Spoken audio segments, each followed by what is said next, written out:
Hello and welcome. Thank you all for joining us today. We're going to be hosting a special event hosted by the Women's Global Alliance for Peace in collaboration as well with International Crisis Group. The International Crisis Group is an independent organization working to prevent wars and shape policies that will build a more peaceful world, providing independent analysis and advice on how to prevent, resolve, or mitigate deadly conflict. I highly encourage all of you to go on their website and read their reports. This year is actually the Crisis Group's 25th anniversary on the front lines of conflict prevention. And it's very timely that in December 2020, Crisis Group launched its new initiative, Women's Global Alliance for Peace. The Women's Alliance was set up to support Crisis Group's work to bring women's voices to the forefront, to promote gender-sensitive means of peace and reconciliation early in crisis situations, and ultimately to reduce or avoid the immense suffering caused by war. Which brings me to the topic of today's conversation. We're going to be covering the inclusion of women in Yemen's peace process. And we have a fantastic panel to be having this discussion with. Let me introduce the speakers. We will be talking to Peter Salisbury, who is the Crisis Group's Senior Analyst for Yemen. Peter is a former journalist and energy editor for the Middle East Economic Digest. He has more than a decade of wide-ranging experience in journalism, and he has also published a series of highly regarded papers on Yemen for Chatham House, where he's a former senior consulting fellow. We'll also be hearing from Azadeh Moaveni. Azadeh Moaveni is Crisis Group's Gender and Conflict Project Director. She's a journalist, writer, and academic who's been covering the Middle East for nearly 2 decades now. And she's also an author. Her most recent book is Guest House for Young Widows, which tracks the lives of 13 women who joined the Islamic State. We'll be speaking to Belquis Al-Lahabi. We're delighted to be welcoming her, a Yemeni pro-democracy activist in the realm of women's rights, human rights, and political freedom. She's also the leader of a coalition of civil society organizations that played an important role in 2011 revolution in Yemen. And in April 2015, after her home was destroyed by an explosion, she fled to Jordan and has been living there since. We'll be speaking to Sawsan Al-Refai. Sawsan is a Yemeni researcher and development practitioner and the public policy and advocacy expert. In this capacity, Sawsan has provided technical support to government, civil society, and international organizations around the world. We'll be hearing from Laura Mitchell. Laura Mitchell is the Senior Gender Advisor to the Office of the Special Envoy of the Secretary General for Yemen at the UN. And she has extensive international development field experience in conflict zones across the Middle East, including work with the Palestinian Women's Movement, civil society, and women mediator networks. She's also a senior advisor to the Norwegian Center for Conflict Resolution, where she works in the area of gender and inclusivity in dialogue, mediation, peace processes, and transitions. We'll be hearing from Sarah Pryke, who is the Director of Philanthropy at Crisis Group, responsible for developing and implementing organizational strategies for philanthropy, global initiatives, including Women's Alliance. So as you can see, we have a great panel on board today. I'm going to start first by giving you a bit of an idea about the format of the event. So first of all, we'll have a short introductory welcome to the Women's Alliance by Project Director Azadeh. So, and then after that, we'll be having a discussion, a conversation with Sawsan, Belquis, Laura, and Peter, followed by a Q&A session where we'll be giving you the floor to ask the questions you may have after hearing the discussion. So without further ado, please welcome Azadeh, the Gender Project Director. Thank you so much, Nawal, and a really warm welcome to all of you. I'm so delighted to be amongst all of you today, and many thanks to our really wonderful panel who's come together to talk about Yemen. I'm just going to say a very few words about the Gender and Conflict Project at Crisis Group and also the Women's Alliance. As many of you know— I'm really sorry. Let me just interrupt you for 1 second. I forgot to clarify that you can switch on the interpretation. If you're using your computer device, you'll see a globe at the bottom of the screen of your Zoom screen, where you must choose whether you want to be listening to this conversation in English or Arabic. And if you're using your telephone mobile device, you can click on the more sign at the bottom of the screen where you can listen in Arabic or English. Apologies, Azadeh, please carry on. No, not at all. Just a quick word about our Gender and Conflict project to sort of set the stage. What we do is try to stream an awareness of gender dynamics into all of crisis groups' work, into how we map, understand, and try to manage and prevent conflict. We specifically look at 4 themes: the different roles that women, men, and people of all genders play in conflict, the nature of their interactions with violence, whether it's active or coerced, somewhere in between, the differing motivations that men and women have for choosing to back political violence or working for peace, the backgrounds, often the sort of biographies of marginalization that they might bring to that choice. We look at the different ways that women and girls experience and are impacted by war and conflict, the way it affects their well-being, security, their development, their access to public space and politics.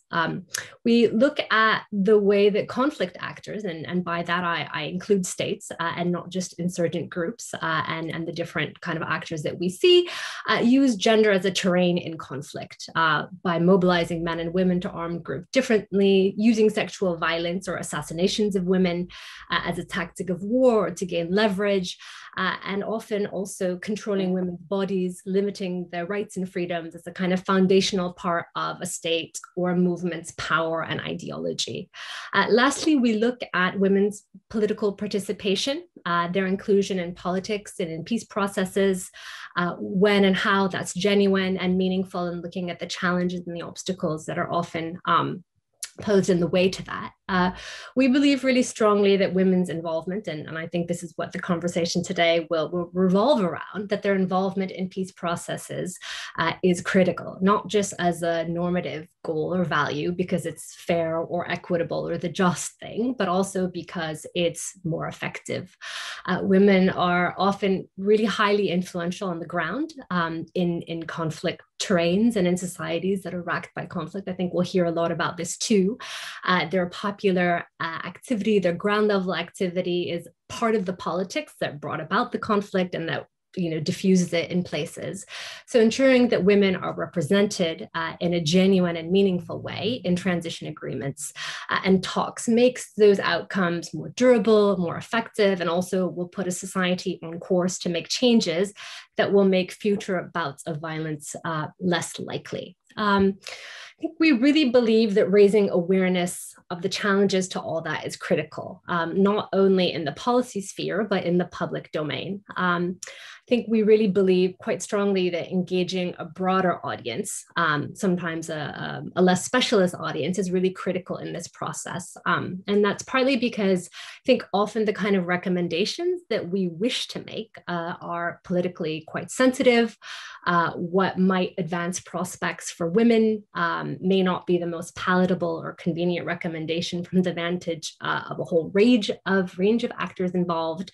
And that's why conversations like today and this process is so important. I think we see it as a way to build consensus around and hopefully shift the conversation publicly in a way that helps us make clearer and bolder recommendations that are ultimately aimed to not just be sensitive to conflict, but transform the conflict from a gender perspective.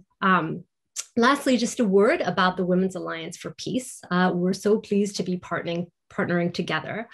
The Women's Alliance for Peace came about largely out of the desire and motivation to advance this kind of work, which I think takes a lot of passion and dedication and really does take some shared values around, valuing the importance of supporting women and girls who are impacted by conflict, the need and the importance to make their views central to our analyses of conflict, and then also finally, the importance of advancing the work of researchers and analysts who are working around peace and conflict prevention from this specific perspective.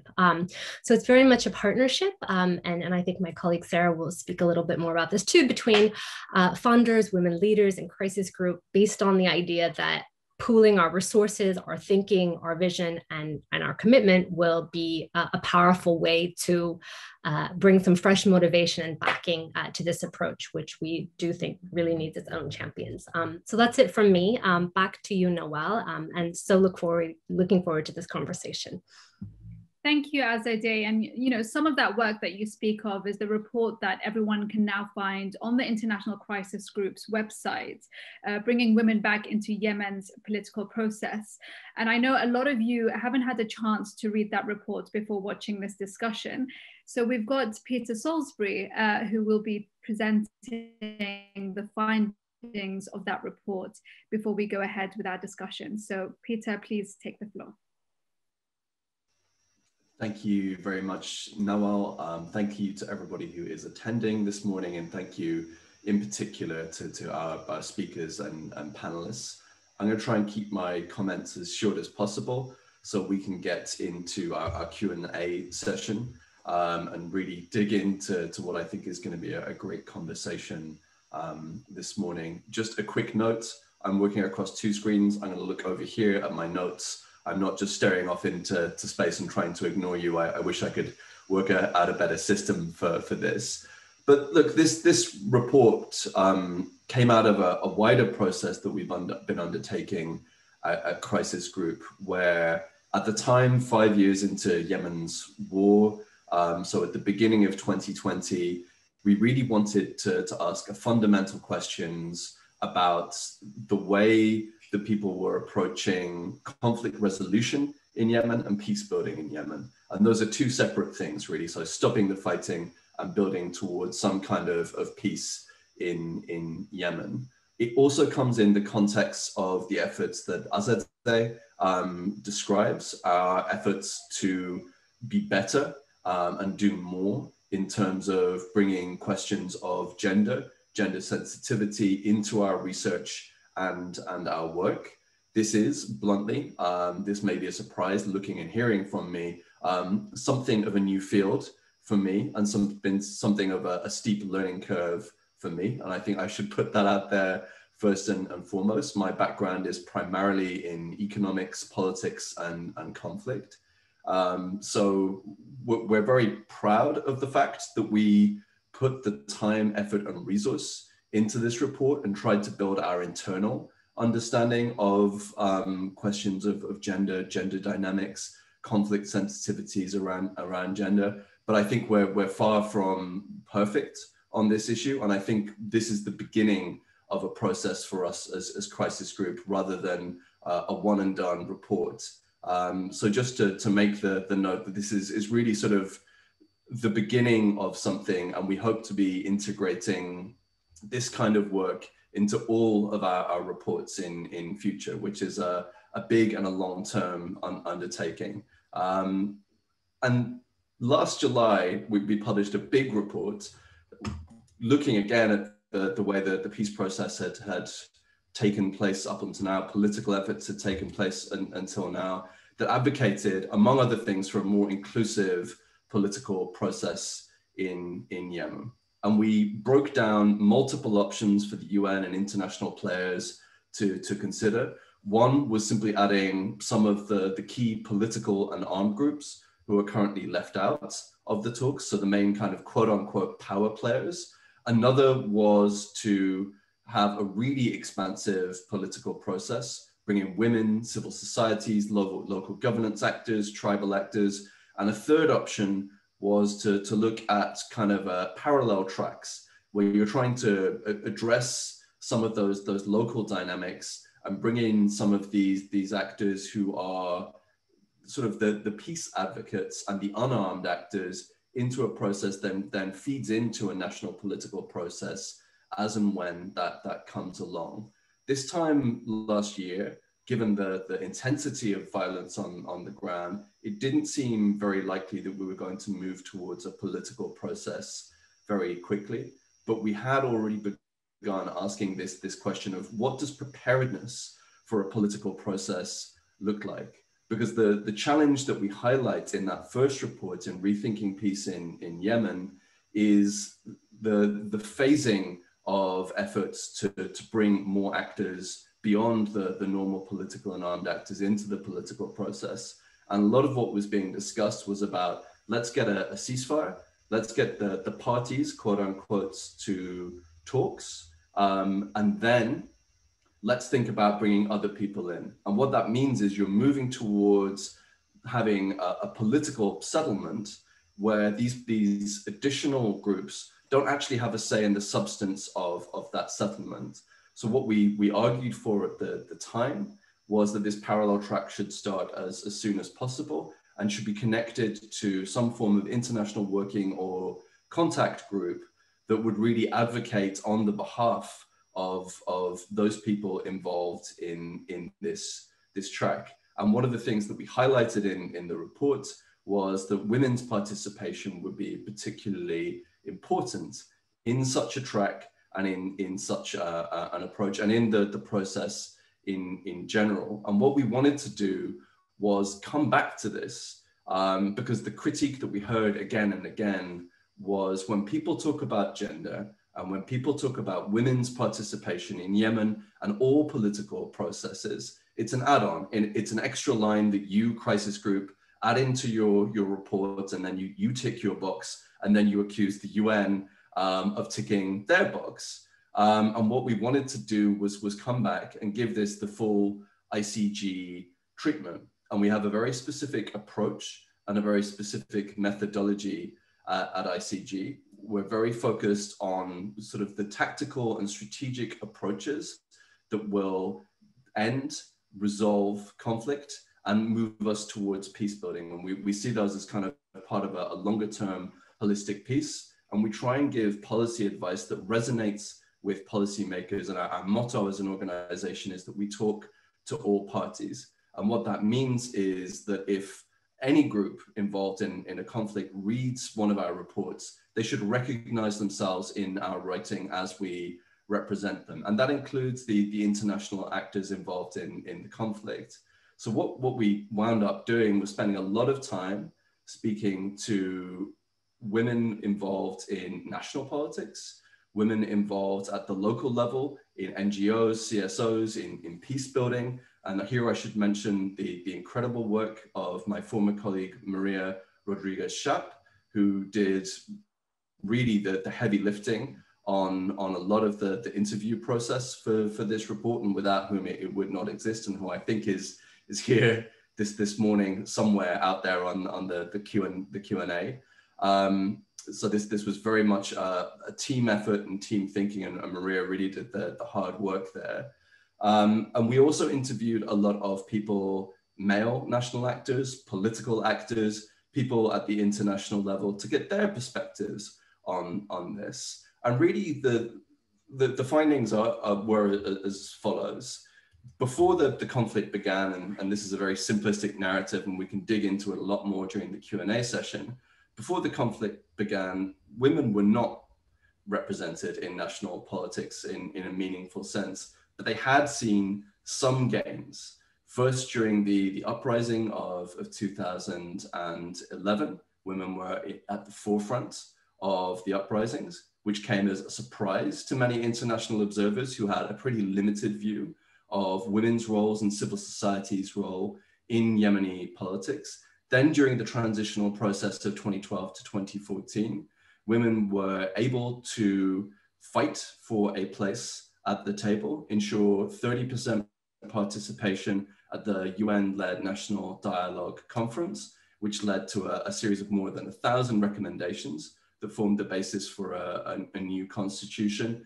And we're able to make some tactical gains over the time. So the base was still low during the transition. No one can claim that there had been sort of a jump to light speed in terms of women's representation, inclusion within national politics, but it was a significant improvement, and the trajectory and trend was moving in what we might call the right direction. And what's happened over the course of the war, I'd say, are three broad trends.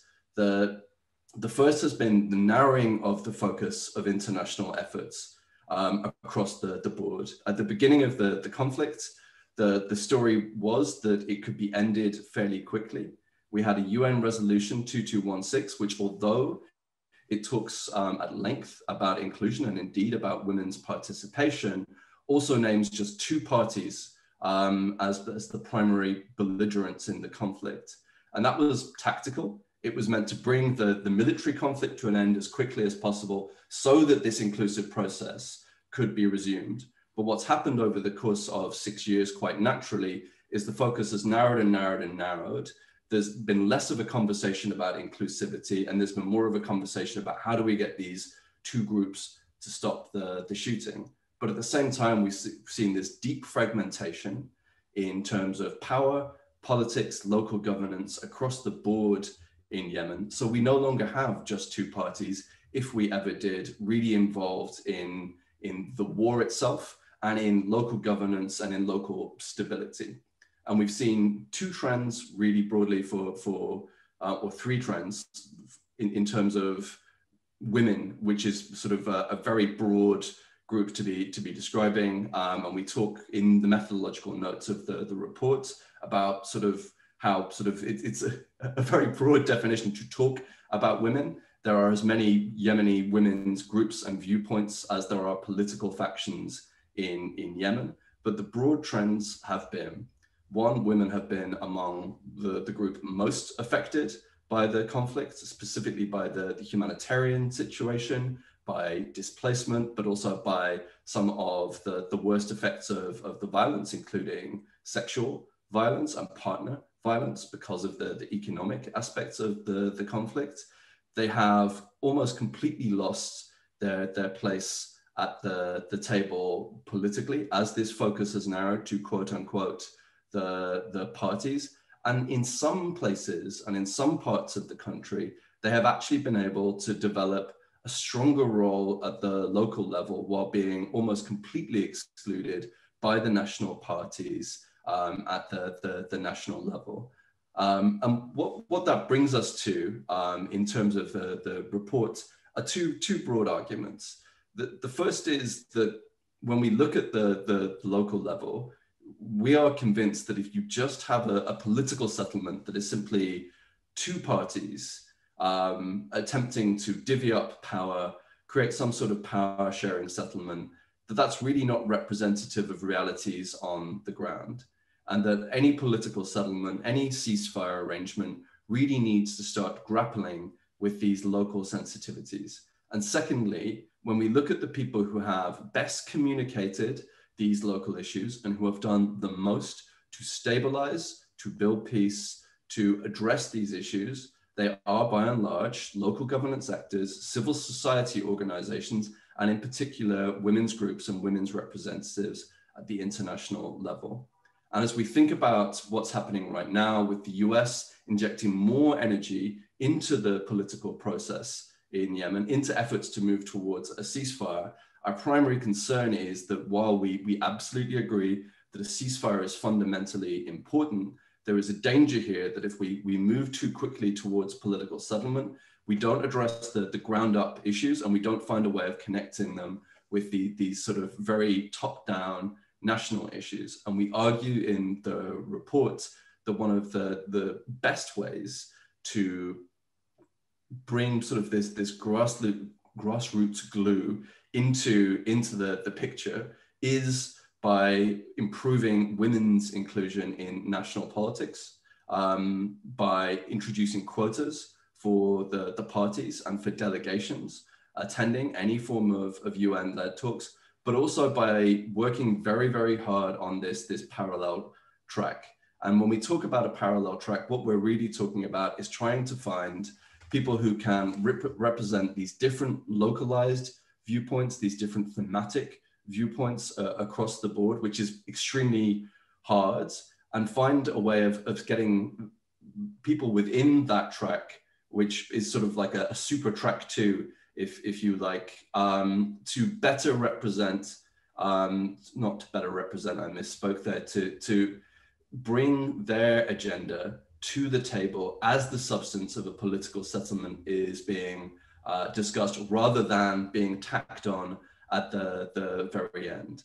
And the reason we make this suggestion is sort of this concern that we hear again and again from policymakers, where they say, yes, inclusion is important, but at one and the same time, we can't have a 30 million person political process. And then on the flip side of it, we hear this call from the local actors that we talk to, from the women we talk to, for better integration of things like capacity building and protection of people working in civil society, bringing these concerns to the table and having a feedback loop between the international, the national political, and the ground level. That's the very basic overview. I've probably spoken a little bit too long, and I want to get us to the Q&A session. I've told all of our panelists that they should be as critical as they like. We really want this to be a free-flowing conversation, and we want to hear what we got right and what we got wrong as we begin this process of integrating better gender analysis into our work. So thanks very much for listening to me, and I'm really looking forward to the panel. Thank you. Thanks, Peter. It's a great report, and I really encourage everyone to read it. But today is results day, and I can't think of a better panel to discuss the report and its findings than Belquis, Sawsan, and Laura. So I'm really looking forward to going ahead with the discussion and hearing what they think about your findings. But congratulations on the report. So first, I want to start with Belquis. Belquis, women, like Peter mentioned a few minutes ago, played a leading role in the revolution in 2011, and also took part in the transition period in 2012 with President Hadi, and especially in the national dialogue. You were there on the ground, so can you tell us a bit more about that time? مرحبا جميعا. Hi everyone. كثير كنت موجودة. Yes, I have been present on the ground in every step of that process. I want to share with you a very short presentation, brief one, that explains that phase.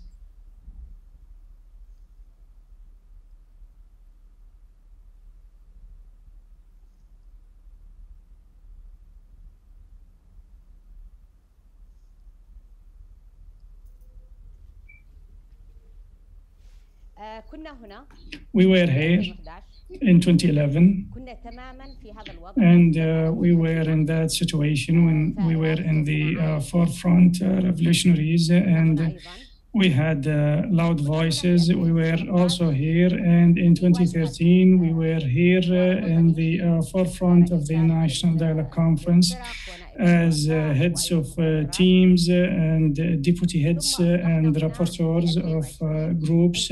And in 2020, the situation is like that when the new government was formed. So you may imagine where we were and where we are now. Try to end the screen sharing. So we can only say that these pictures are telling the story. The participation of women before 2011 was symbolic, and it was by a political decision or a political will. It was not because of good faith. It was because politicians had their perspective, but they wanted to monopolize power and wealth. Women do not represent that. Women represent the voices of people, and the regime then wanted to have a window dressing and try to make itself better by showing women in some positions. But in 2011, we had a popular uprising. It was a revolution. It was a a revolution that is based on the will of people, and Yemenis were not representing political parties when they revolted, they were representing themselves. And here we go back to the theme, is there a partnership between the two halves of the society? Women participated in that revolution in order to represent the voices of people. And women moved to the transitional period or transitional stage. They were qualified for that. And there was a very strong presence for the international community, and the UN Special Envoy was very well aware about that, and he had very good aides who helped him, who whispered in his ears in order to empower women. They told him that women were in the forefront and they have suffered a lot. They received bullets and they were abused by the head of the regime and by their revolution comrades, and therefore it was the international voice that put women as part of the GCC initiative. The GCC initiative said that women should be represented appropriately in the National Dialogue Conference. And then we had the National Dialogue Conference preparations, and we had the preparation committee. It was chaired by Dr. I missed her name, though I respect her very much, and she was the head of the preparatory committee. And then we had another preparatory committee, and women presence in that committee made their presence in the national dialogue inevitable. So in the preparatory committee, women insisted that women should be represented in the NDC. And the independent women played a very important role. I cannot say that the NDC represented all Yemenis because it was a job. It's a form that you fill in, and independent people applied, and political parties selected their representatives.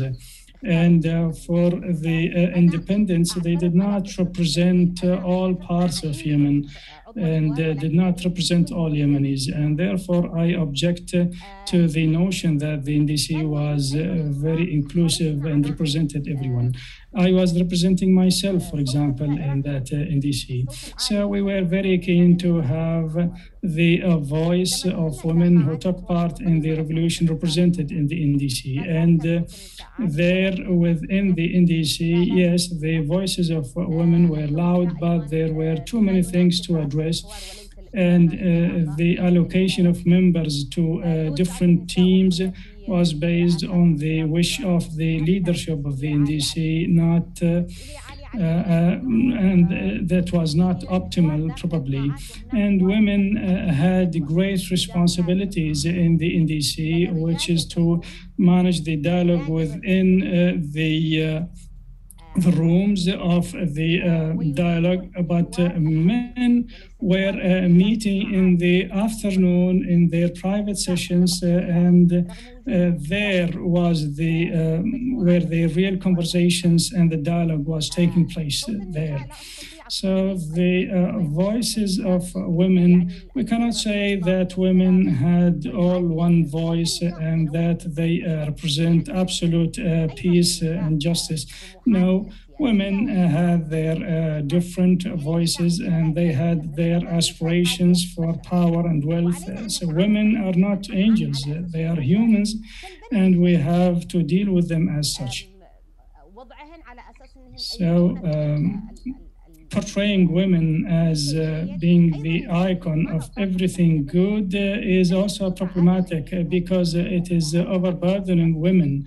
And Prophet Adam cannot adhere to all these standards. So I was managing one of the most difficult causes in the NDC, which was the Southern issue. And that issue saw the big deals happening in the background.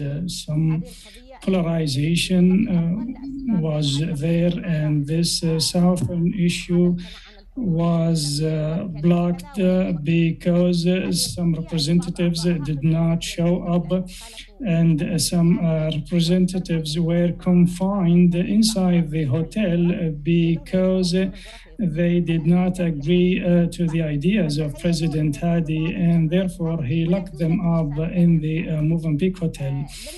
And the international community or the civil society did not move to empower women to emerge as leaders that can make changes.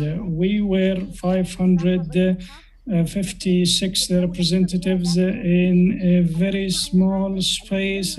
So it was a little state of the Moaveni Hotel, and the responsibility on us was to establish an idea for a new state. It was very problematic and it was difficult. This was since 2011 until 2013. I withdrew from the NDC in September 2013 for reasons that the decisions made in my team in the NDC were not based on the opinions of the representatives. The decisions were brought from outside, and the team would rubber stamp them. And I had some objections to some of the findings, and therefore I withdrew or I quitted.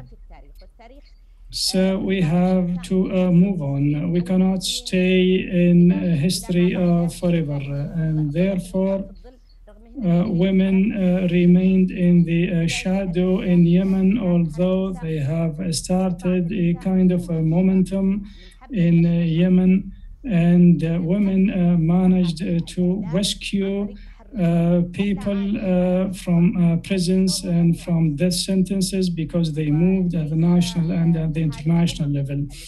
And it was not the United Nations, it was women and men who worked at the national level in Yemen, and their voices were heard by international parties, and they have exercised lobbying and pressure on certain issues such as the child marriage and political rights for women and citizenship rights for women and things like that.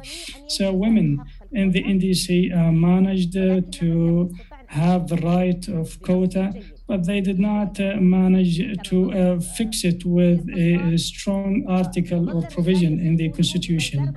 The article in the Constitution was very broad and flexible. It says a quota of no less than 30%, but they have added some conditions to that provision, and therefore this does not show some good intentions. Moving to the issue of women and peace, all parties, including women, kept looking for justifications for women participation on the table and on the political negotiations table. Women now in Yemen are not represented on the table of food because there is starvation, hunger, and poverty. And women are not represented on the food table now in Yemen.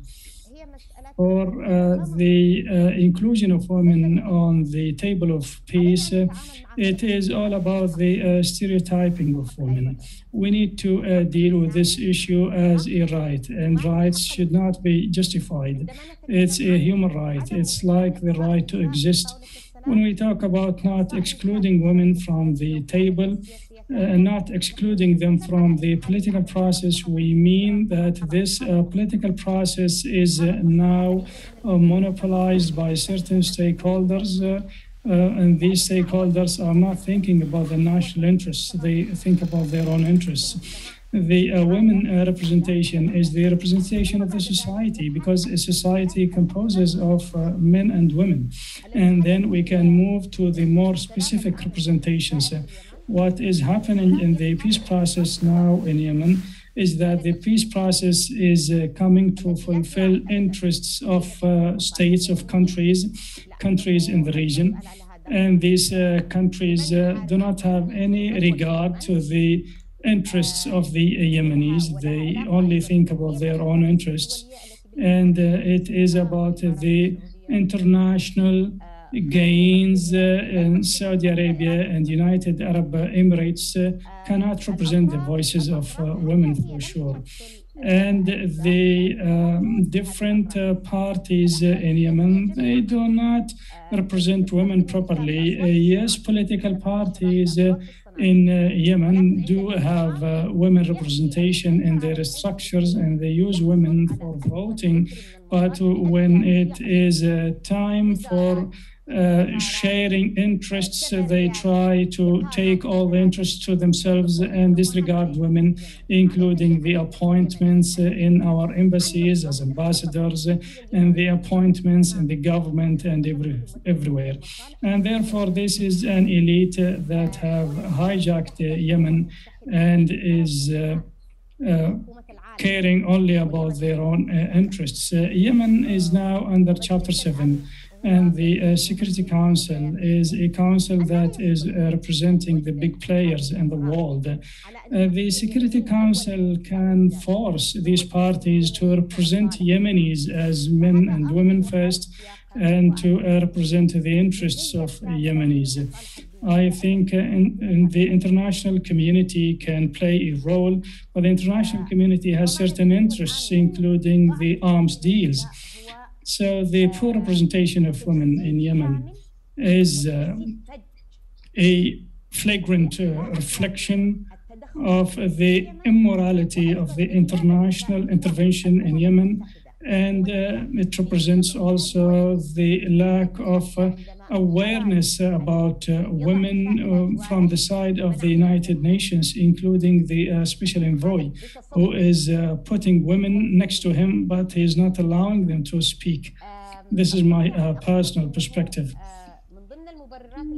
One of the justifications or one of the arguments is that women are not there. We have women who are represented everywhere, and they say that women are only virtually represented. No, the whole government is now virtually represented, and women are there on the ground, and they work on peacemaking and resolving local conflicts, and they bear the burden of the war. And what have you done to the mothers of the abductees? They have lists of the abductees from their family members. Were these women represented on the table? No, they were not represented, and they were not assisted by the United Nations, represented by the Special Envoy Office. The women in the political parties, where are they? Only one political party respected itself and presented Rana Ghanem as the representative for that political party, and Rana Ghanem is very well respected for her outstanding performance. So I stop here. شكرا بلقيس. الآن نشتي, I would like to carry on by going to you, Sawsan. You know, a lot of the reporting I've done in the last couple of years has been focused on the really, you know, horrifying impact the war has had on women and girls in Yemen in the last 7 years. With this catastrophic impact that the war is having on women and girls, why is their inclusion in the peace process so problematic? Thank you very much. It's wonderful to be here among this wonderful group. It's very difficult always to speak after Belquis. She's a wonderful speaker. She brings all the emotions back, the good and the bad. I would like to say that I'm happy to speak among this group, but it's very sad that for so many years now, we're talking about the same things, and it's always about women. I want to start from where Belquis ended. I have a personal problem with giving all these, you know, background and contextual information whenever we talk about women and the right to sit on the peace negotiation table. Yes, women are having the worst time in Yemen now. They're not. They're subject to gender-based violence more than ever before specifically sexual violence. They're struggling with with food security. They have all these livelihood challenges. COVID-19 has only had its toll on women and girls. But that's not the context that we want to put forth whenever we want to speak about the women and their right to be at the table. Women need to be at the table because they are part of the Yemeni population, because they're human beings, and because they're citizens of this country. And we don't have to contextualize this under, within the humanitarian situation and how it impacts them. And the example that I always think about is the seatbelt whenever we drive our cars, and how there's no need to provide any information around that accidents are not going to happen if you're putting the seatbelts. And I see that more and more we're also being dragged into that women's participation, specifically in the peace process in Yemen, because it's so multi-layered, it's very complex. And like Belquis said, there's a lot of other authorities and countries and sponsors that have a stake in the Yemen process, peace process. That women's participation is not really going to change anything. But it's like saying that the seatbelt is not going to prevent you from having accidents. It's as ridiculous as that. So I would like to say in the beginning that women need to be there because they have the right to be there. Why is it problematic? First, I think two main reasons that I've been researching in. The first one is the systematic marginalization of women. And probably my first take on the report is its focus on how many parties are there negotiating the peace process. It's not how many parties are there. It's not that there is like two parties and we need more parties. That could reflect itself on the political representation in the peace process. But for women, the struggle has been historical. We know that gender roles and the gender gaps exist in Yemen for so long. The politicians and the political parties and the warring parties are no different than the Yemeni society that still looks at women as persons who do not have political savviness, who should not exist in the public sphere.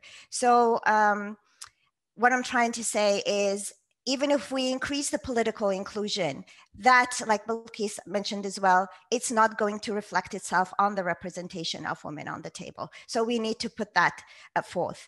It's not about more inclusion of more political actors, because we know that whenever there's a choice to put a delegation forth in a peace process negotiation, women are the last people to be thought of, unless there is a cosmetic need to do that.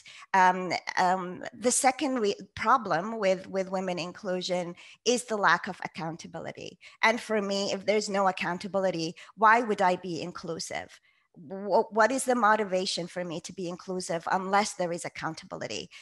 For women, we were hoping for accountability from our from our government, from the government that is clinging to the NDC outcomes to draw its legitimacy from. But that very government, as was apparent in Belquis's photo, has given up its promises to women. It's clinging to everything related to its own stay in power, but not anything related to women. We were hoping for accountability from the donors and the peace sponsors, including EU countries, including the US and other countries. But then the rhetoric on women is very, very, very marginal. It's very humble, it's very tokenized. Women come up whenever there's a need to brag about consultation, but in the real time when they meet the leaders of the warring parties, women do not come up because they're not important, because it's not the time, because there are a lot of other issues that are more, crucial and more, they are more important to the peace process.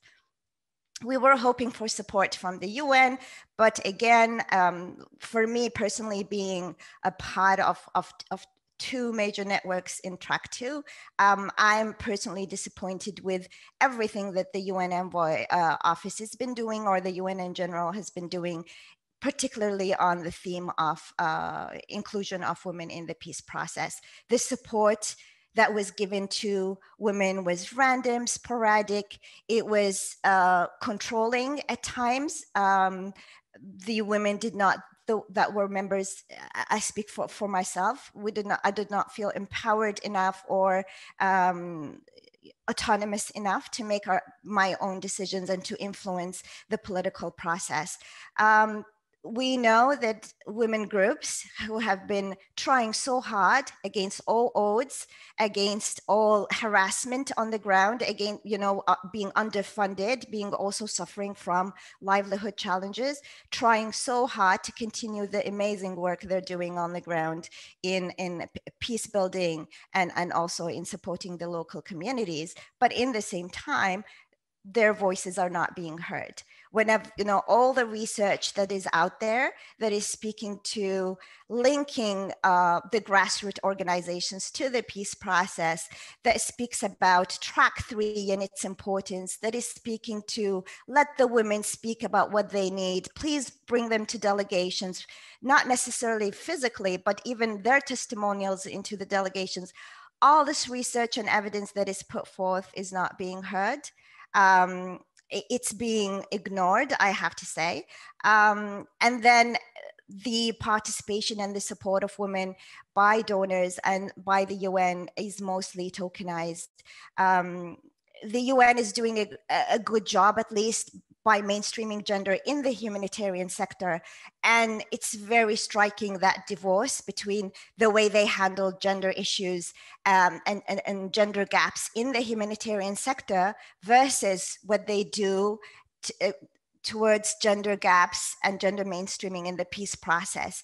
And for me, the explanation that comes to mind right away is we want to support women in the political process, in the peace process, but we don't want to stir the pot. We don't want things to get so serious because that will have implications on the long run, and it may impact the relation with the warring parties or with the state de facto or whatever on the ground. So I understand, and it comes from research, it comes from my lived experience, that whenever there is a price to be paid, women are always sacrificed. If we want our offices to be open, then let's just, whenever there's an issue with women, let's just not be quite vocal about it because we will be in trouble. If we want our delegations to continue meeting warring parties, let's not speak about women because this is a very sensitive issue. And it's the accountability issue for me is very, very crucial, because without accountability, there's no motive for women inclusivity. And if we are waiting for the women groups who are already being harassed, already underfunded, already facing a lot of trouble inside the house, in the streets, everywhere, they're not mobile, they cannot travel, they don't speak English to be vocal enough.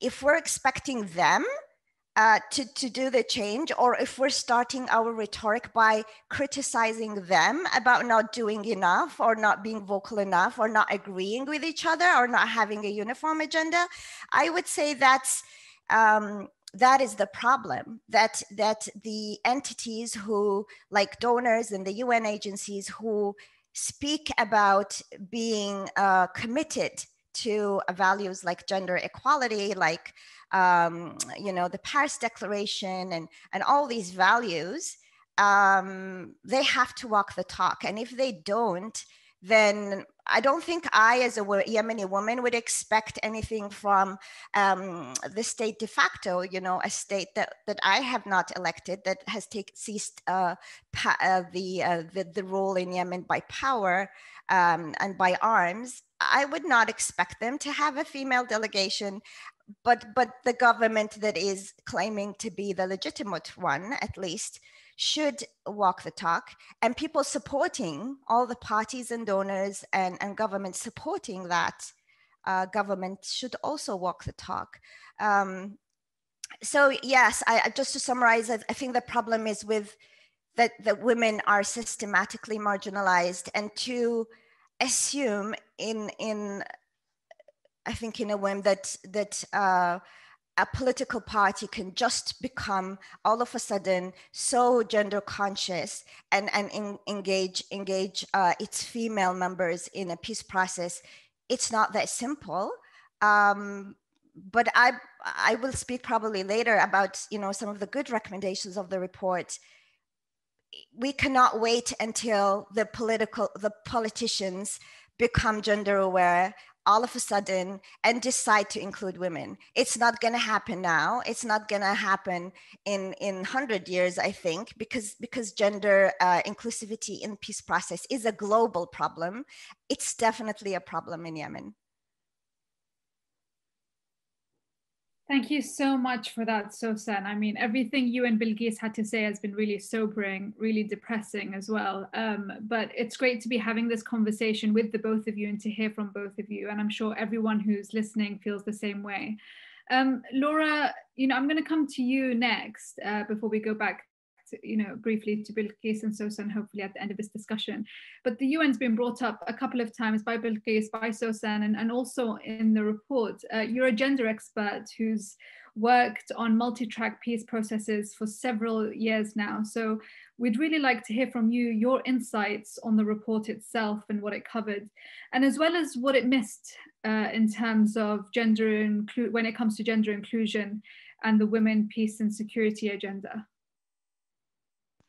Thank you, Nawal. And please, I might not see the chat, so tell me if my time is almost up.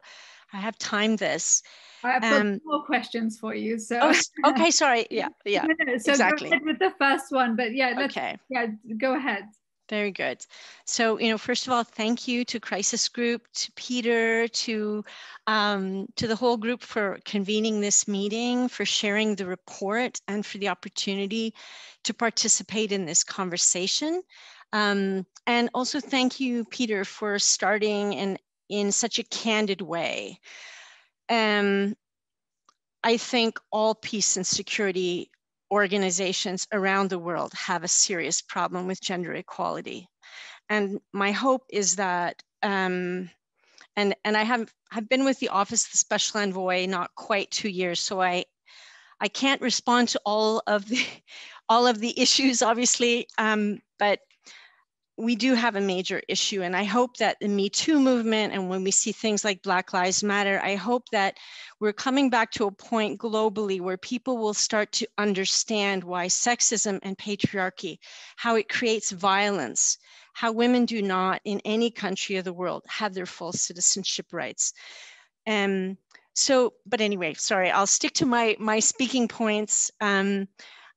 I wanted to start by just acknowledging what I think, at least from my perspective, as really a gender expert in the process. And I'm a person who I'm committed to transformative change.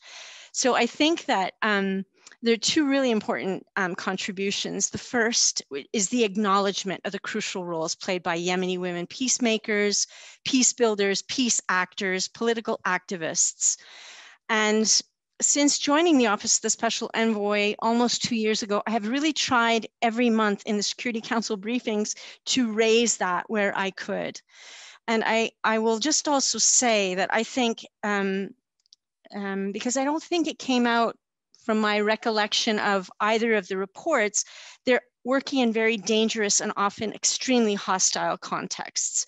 And the panel of experts and group of eminent experts reports lay that out, I think, very, very clear.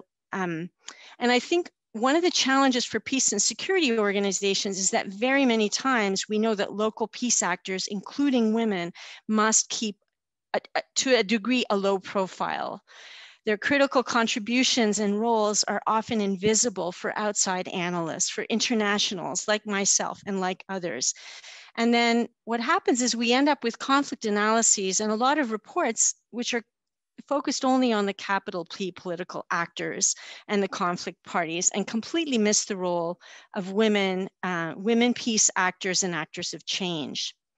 I think another really important contribution of the report is that from my perspective, it really tries to break new ground by critically examining the two-party mediation frameworks that exist in Yemen and that are the norm in so many peace processes. And while this notion is not entirely new, I think this is a really important contribution, and there are implications for other peace processes as well.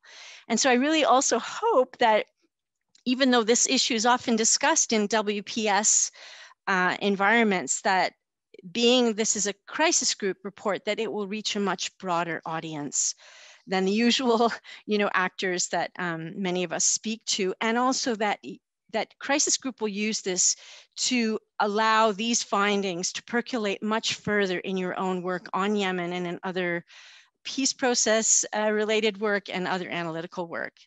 I wanted, though, to also highlight what I think are a few strategic gaps and limitations.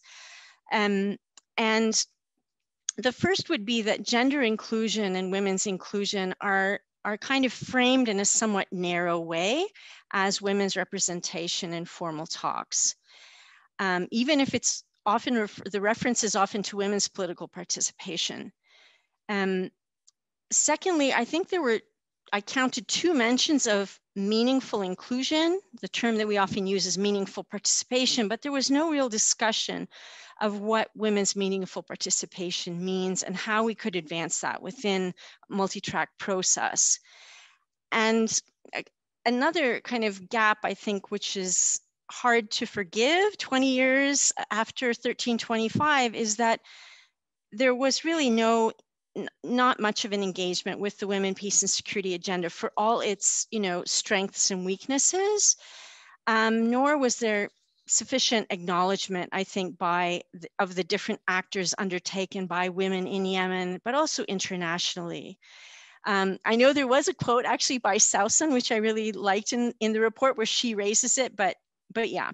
So I wanted just to say that what I think is really important, because a lot of people, unfortunately, that work in this field, they may not know the agenda that well. They may not realize that it goes back 20 years, that we now have 10 Security Council resolutions.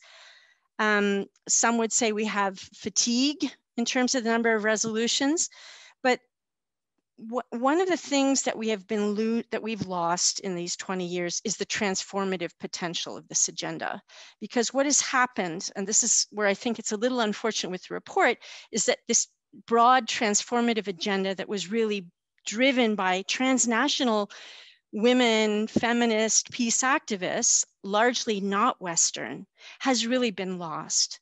And certainly in many peace processes, and Yemen is no exception, people, when they think about women, peace and security, they think it's only about quota. Quota is extremely important, or that it's only about getting a few women or getting women's representation. Some people have referred to this as the just add women and stir. Now, don't get me wrong, women should be represented. Women have the right to representation, and I think both Belquis and Sawsan have articulated that well. Institutions, public offices should mirror the makeup of our society. We cannot have police forces that do not represent women, for instance. And so in a multi-track peace process like this one, we really need to advocate for women's representation across all tracks, as well as, and I think Sawsan was the one who just mentioned it, promote linkages between those tracks. So what I'm trying to do to some degree is try to normalize and regularize women's representation as well as their meaningful participation. Now, we don't have a track 1. There is no UN track 1 process. So I would like to talk to that point after. But what's really important, and we know this from a lot of research, from a lot of other processes, representation alone, even with quota and critical mass, is insufficient. We know we need to transform our peace and security institutions, our peace processes, so that they're more conducive and supportive of women's participation and influence. We need transformative approaches which proactively address and prevent harassment, threats, intimidation, and violence against women. But I'm going to stop there. But Laura, in an already stalled peace process, how do you do gender inclusion? So it is indeed difficult to do inclusion in a process, in a track one, informal negotiations that are stalled. But yeah, I would like to kind of highlight part of what we're trying, what this tiny little gender team that we have, what we're trying to do. We really take up the multi-track approach. I have a background in track two. We know that women are normally well represented, and in Yemen, women have a long history as well of negotiating intertribal conflicts. We know that women currently lead and mediate many local dialogues. We also know that even if there's no track one UN-led process currently, there are at least a dozen or so track two dialogues that are going on different themes and topics of relevance. So we've spent quite a bit of time, and I know hopefully some of our track two partners are on this call. We've been working with our track two organization partners on a monthly basis to really get them to improve on women's representation, on women's meaningful participation, as well as promoting the issue of how do you integrate gender perspectives into the design, facilitation, and delivery of their dialogue work, so that women's perspectives are represented in the reports that get fed into our process. So, and what I want to say here is this is all about like rolling up our sleeves and working to normalize and regularize women's representation. With the hope that it's harder for the parties to continue to resist women's representation. At a track one, I think many will know the Special Envoy committed last year to reserve non-transferable seats for women in future talks. And I'm also working on, oh, my time is up. I'm working on an initiative as well with women in political parties, but there are also a number of other kind of operational initiatives underway, to try to push, promote, and normalize. Sorry, I'll stop there. I know that Sawsan had a question for you, Laura. Go ahead, Sawsan. Sorry, Nawal, it's just a comment. It's not a question. So if I may just comment, thank you, Laura. I think I missed in my previous answer to your question, Nawal, that there are two things that are so linked to each other, but still separate, which is the women's representation and the women's agenda in the peace process. And I think that we have a problem as women working on women and peace and security with the 1325. The 1325 is a great framework. I believe in its transformational power, but in Yemen, I can't count the number of the UN officials who have no clue what 1325 is. So the problem with 1325 is it's what we say in Arabic, mismarjaha. I don't know how to translate that, but it's something that whenever there's something we cannot do or we want to just put in a box for later, we put it into the 1325 box. But whenever we ask people, what does that mean? The UN itself, sometimes in many cases, they have no clue what that means.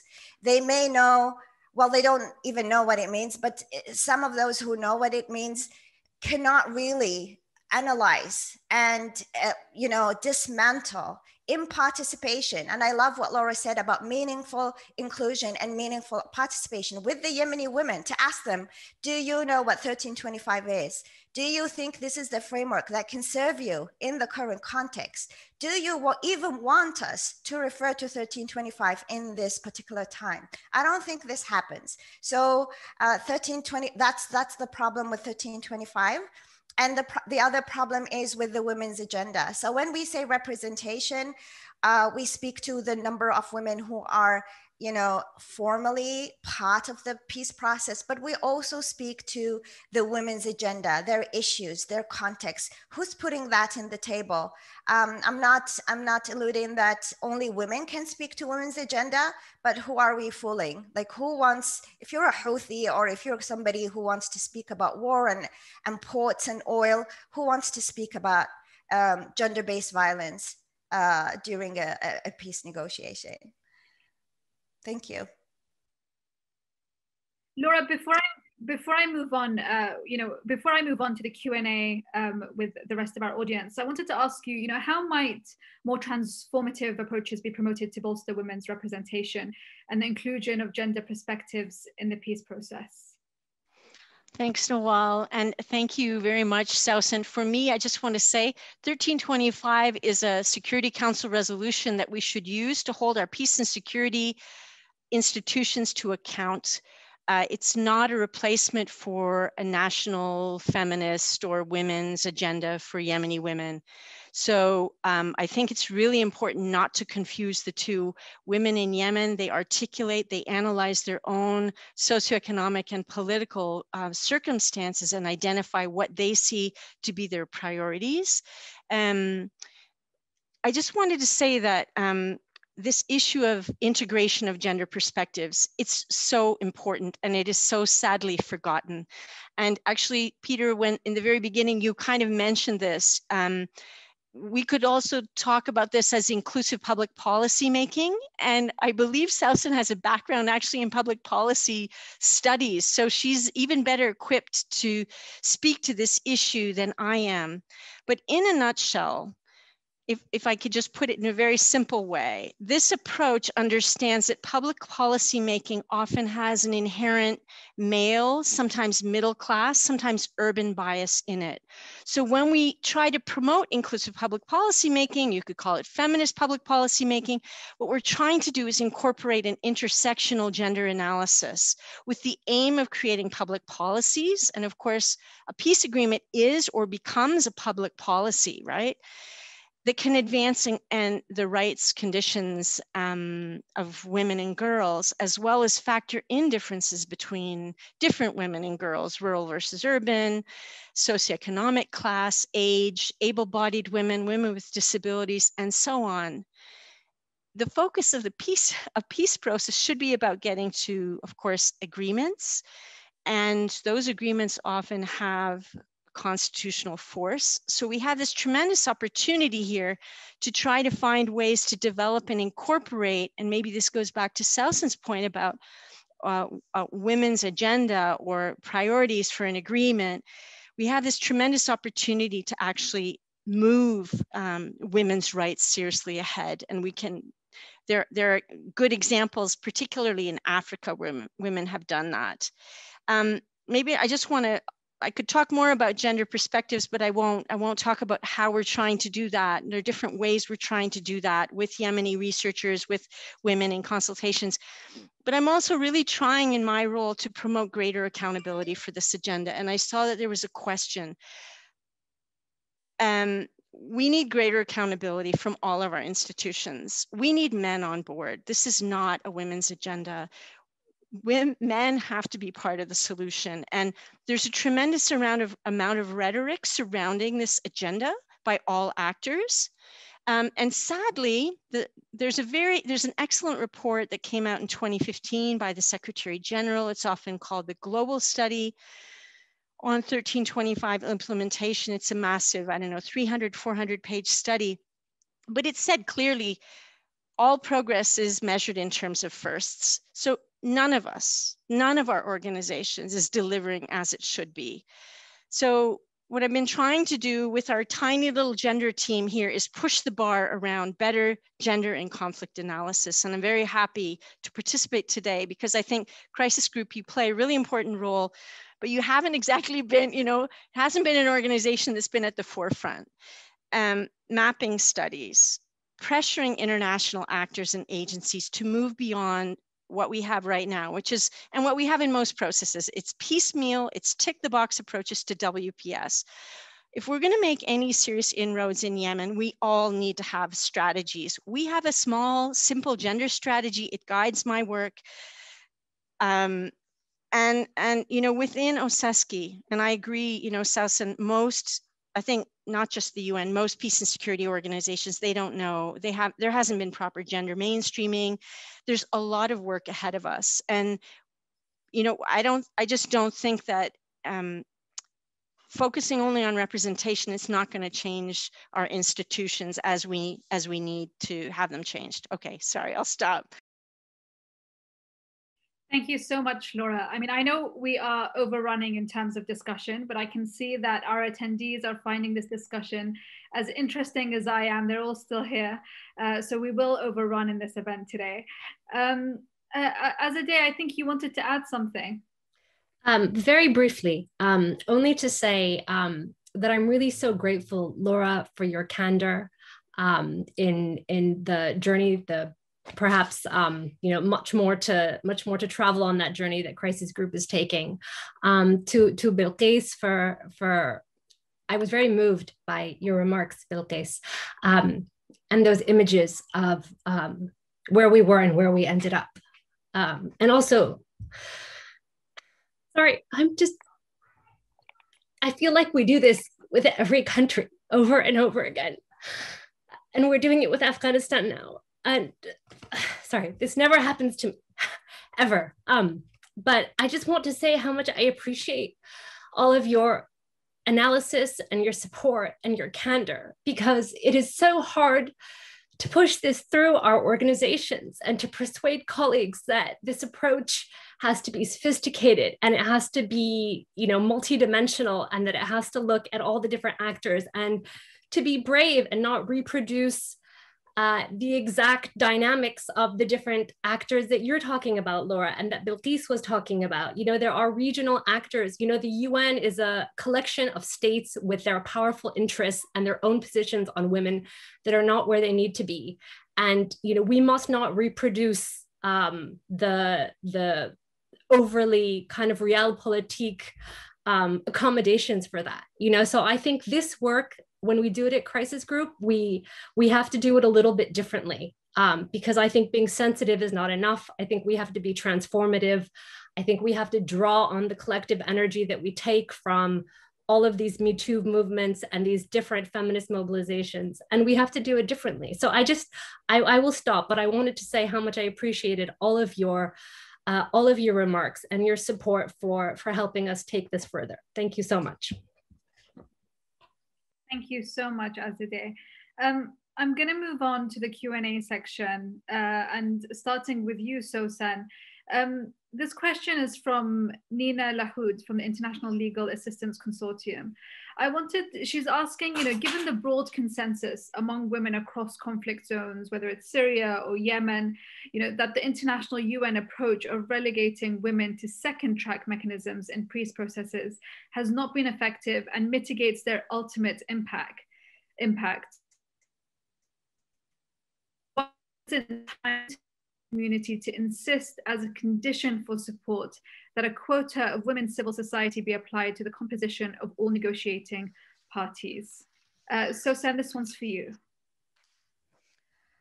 I think that I personally don't think that that there's no hope from track 2. I don't think there is, for me at least, there isn't a consensus that track 2 mechanisms in peace process has not been effective.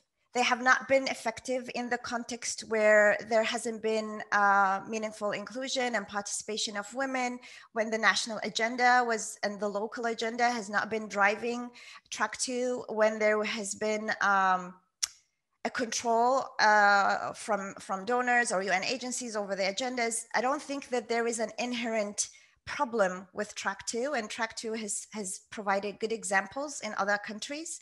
And I don't think the solution is because track 2 is not implemented well in Yemen that we have to abandon track 2. I don't believe in that. I'm a track 2 member. I see there are tremendous faults in the way that it's been implemented, in the way that it's been funded, in the way it's been promoted. But there is no inherent problem with track 2. If moving forward, I think that we have networks that have already been established. I'm humbled by all the work that's taken place on the ground by track 3, women groups, women activists working together against odds. the problem in Yemen, I think, is that those ties are not created. And if they're created, they're not sustainable, they're not funded enough, they're not supported, and they're not autonomous. And I underline that, they're not autonomous. Because funding ties the work of these groups with particular agendas. And again, the funding is telling them not to stir the pot, to work within a specific area that they cannot go outside. And I think that another way to really make the track 2 impactful is not necessarily to have some of those women again represented physically in the negotiation table, but what is expected from track 2 is to force all these donors that they meet every day, or that who sponsor them or who brag about them, is to pressure them to have meaningful participation, to have women issues and the women's agenda, meaning the issues that the everyday women faces every day because of conflict, in the rhetoric, in the speech of those people who sponsor. Now, currently, I do agree that track 2 has been stalled. There's a lot of opportunities that are being missed. And from here, I would, again, I really am against criticizing women themselves for not doing enough. But what I can do is to call among ourselves to really refuse to be tokenized.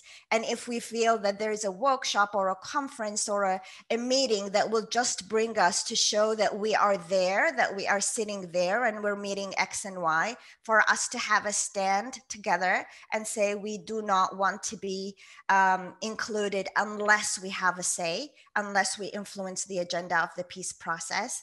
And again, the last thing I would like to mention probably is I am personally a researcher in peace and women and security. I don't like the way how we use comparatives between countries. It's sometimes useful to look at good practices and lessons learned, but sometimes things that worked in a particular place are not going to work in Yemen. And I do agree with Laura that yes, the locals need to do their agendas. They need to drive their frameworks and action plans with the reference to the international tools, but always discussing among themselves and deciding what works in Yemen. The model of track 2 has not worked in Yemen from my point of view. I haven't felt that it served my ambitions as a Yemeni woman. It needs to be modified, it needs to be analyzed. But again, how are we going to do that if we don't have proper protection, proper funding, if we don't have autonomy? So I hope I was able to answer the question. Thank you so much, Sawsan. Belquis, I want to come to you next. When looking at women's involvement in peace processes, this question is from Laura, but when looking at women's involvement in peace processes, what's the role played by religion? And I'm going to add to that question, not just religion, but also cultural norms in Yemen, society. What role do they play as well?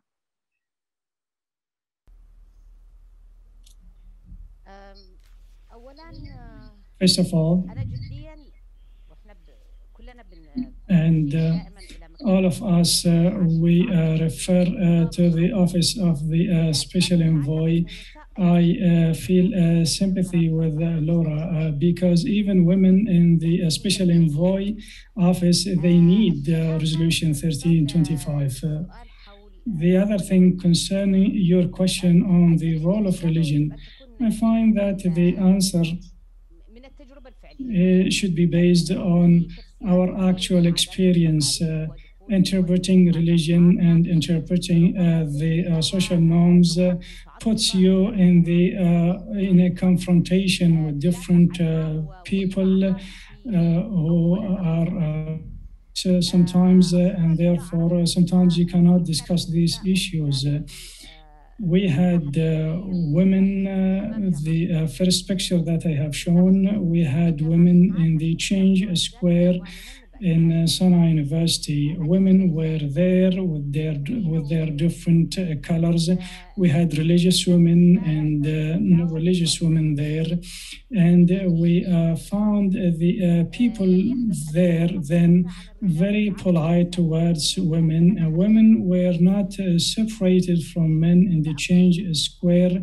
Women were separated only when the political elites intervened and influenced the revolution and the process. These are political parties that rely on religious ideology to achieve dominance. And therefore, if we have a political will in the country, the social norms can accommodate women, and even a religion can accommodate women. For a religion, which model we want for our religion? Do we want the Afghanistan model, or the Turkey model, or Syria? So religion, of course, plays an important role in our life, and well, there are very small details related to religion that are problematic. So dragging women to the square of religion and traditions and norms is something different powers and authorities used to stifle the opposition. Thank you, Belquis. One of the questions here that struck me is from Dr. Arif Al-Haj, and I'm going to put it forward to you, Peter. Do you think it's really a good time for Yemeni women movements, leaders and groups to conduct evaluations and critical studies about the participation of Yemeni women in peace processes? Why is now a good time, considering everything that's going on? I mean, I argue that a lot of effort has already been put into conducting exactly those kind of critical studies. People like Sawsan have done incredible work on this. Laura is working on this day in, day out. That work in many ways has been done. The critiques and the knowledge of the challenges and the barriers are there. The issue, I would say right now, is one of urgency, where there is this big push right now to get to a ceasefire and some kind of political talks and settlement. I think the fear, again, that sort of many of our interviewees raised was that if there is a political process that has no women's participation, then it will be completely unsurprising if the political settlement or political, whatever comes out of that, really does not reflect the perspectives of sort of 50% of the population.